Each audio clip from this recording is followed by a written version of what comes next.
Melihat Fatmawati udah gak sadarkan diri ya, Fendi pun mempersilahkan teman-temannya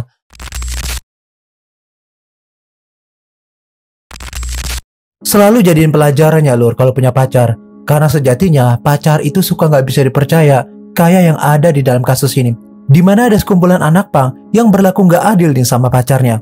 Disclaimer dulu, berhubung kasus ini udah lama di tahun 2010, jadi AA bakal kasih ilustrasi yang hampir mirip nih biar lebih menghayati aja. Jadi harap maklum ya sebelumnya, karena susah nyari footage-nya di tahun itu. Gak pakai lama, langsung aja kita gaskan ke case-nya.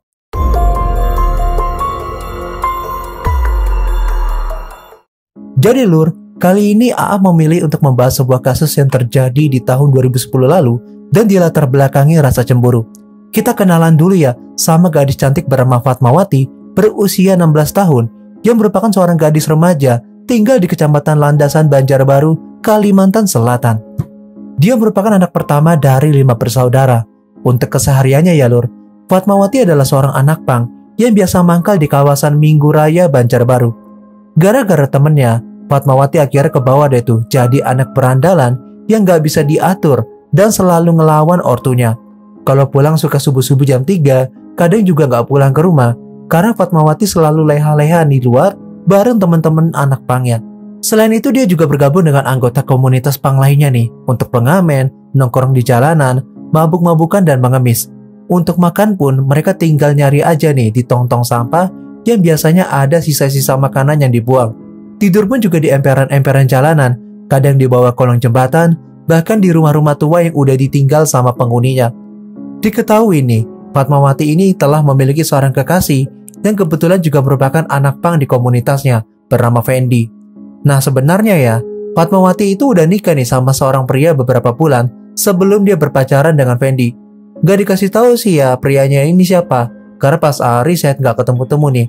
Namun karena Fatmawati udah terlanjur kepincut dengan Fendi dan suaminya juga udah mengetahui perselingkuhan tersebut, keduanya pun mutusin buat berpisah. Menurut keluarganya nih ya, Fatmawati dikenal sebagai sosok anak gadis yang nakal dan gak bisa dinasehatin. Bahkan diketahui jika ia terpaksa harus putus sekolah karena kenakalannya sendiri. Kepala sekolahnya pun udah nyerah dan teman-temannya ya udah masa bodo amat. Dan ketika diminta untuk melanjutin sekolah, Fatmawati malah lebih milih untuk jadi anak pang dan rebel. Menurut beberapa temannya nih ya, Fatmawati ini emang jarang banget nih pulang ke rumah.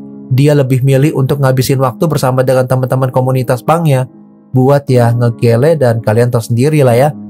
Mantan suaminya Fatmawati juga gak habis pikir nih Lur, kenapa dia lebih milih selingkuhannya ketimbang dia sendiri. Padahal mantan suaminya dulu itu udah mapan dan punya pekerjaan yang tetap dan tentu aja bisa menghidupi Fatmawati dan keluarganya. Mengetahui kenakalan anaknya yang bisa dibilang udah di luar batas juga nih ya, orang tua dari Fatmawati pun milih untuk gak peduli nih sama sekali. Bahkan ketika anaknya tersebut pulang dengan bergonta-ganti laki-laki, kedua orang tuanya milih untuk bungkam. Orang tua Fatmawati udah lelah banget ngatur anaknya yang bandel minta ampun dan udah gak bisa dinasehatin lagi.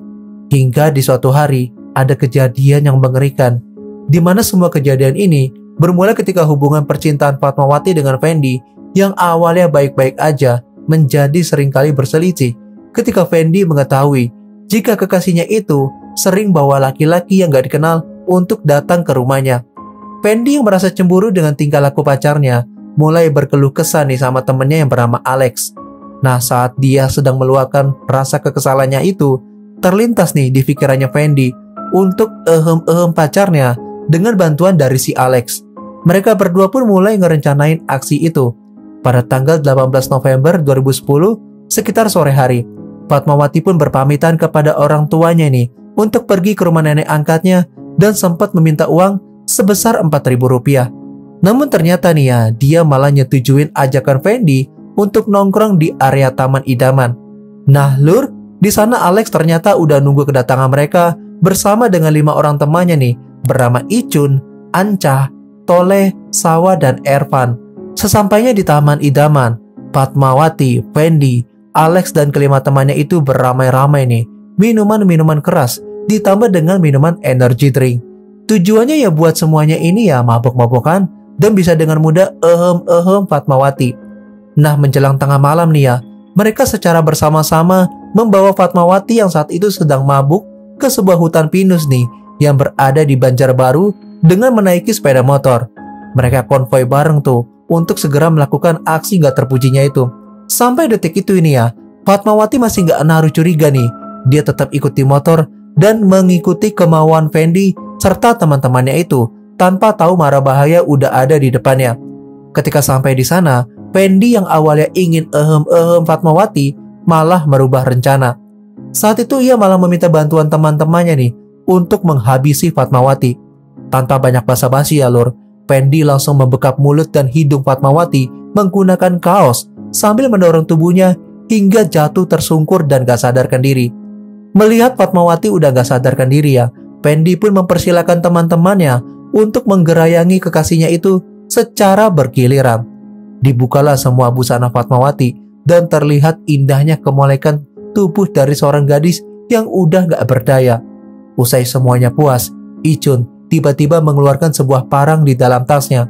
Mengetahui bahwa salah satu temannya membawa sajam, Fendi pun langsung merebut parang itu dan menggorok leher kekasihnya hingga terbelah. Setelah Fatmawati kehilangan nyawanya, ketujuh anak pang tersebut langsung membagi tugas masing-masing. Icun berperan untuk memegang kedua tangan Fatmawati yang kemudian langsung dipotong-potong oleh Anca, lalu dilanjutin dengan membelah kedua bagian kaki. Kemudian ya lur, proses itu dilanjutin sama Fendi nih dengan membelah-belah tubuh Fatmawati menjadi dua bagian, yaitu bagian atas dan bagian bawah.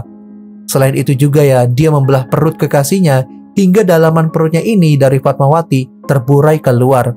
Setelah melakukan aksi ngeri itu, Fendi dan Sawah kebagian untuk memasukkan tubuh bagian ke atas ke dalam sebuah karung yang kemudian langsung dibuang ke bawah jembatan di daerah Karangintan Banjar. Sementara beberapa bagian tubuh yang lain seperti kepala, kaki, dan tangan langsung dimasukkan oleh Icun dibantu oleh Alex ke dalam sebuah tas yang kemudian juga langsung dibuang ke sebuah saluran irigasi yang berlokasi di desa Bincau Banjar. Nah, setelah selesai melakukan semuanya itu ya lur, Fendi sempat berpesan kepada seluruh teman-temannya agar gak membocorkan kejadian tersebut kepada siapapun.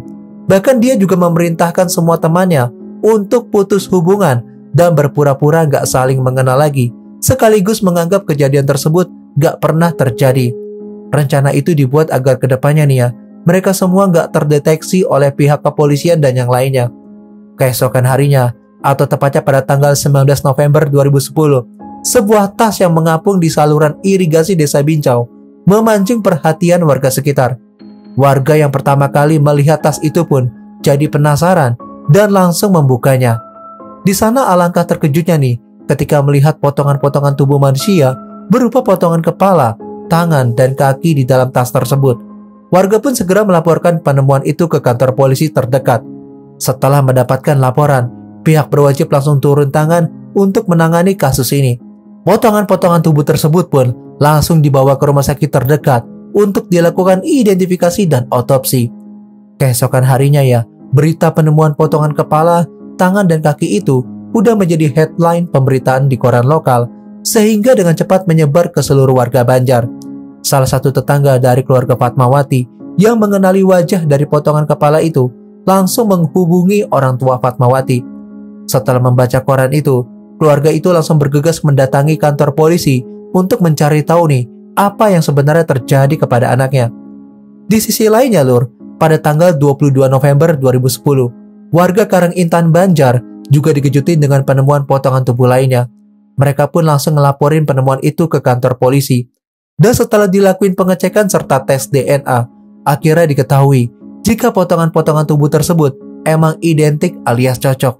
Namun sayang bagian tubuh atas atau bagian dari leher sampai ke perut gak berhasil ditemuin, walaupun pihak kepolisian terus berusaha untuk mencari keberadaannya. Sehingga akhirnya jasad Fatmawati pun terpaksa harus dimakamin dengan kondisi yang gak lengkap. Pihak kepolisian pun langsung ngelakuin penyelidikan lebih lanjut terhadap kasus yang menimpa gadis remaja itu.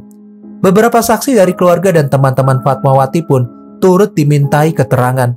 Namun sayangnya nih ya, penyelidikan kasus ini memakan waktu yang cukup lama sampai bisa menemui titik terang.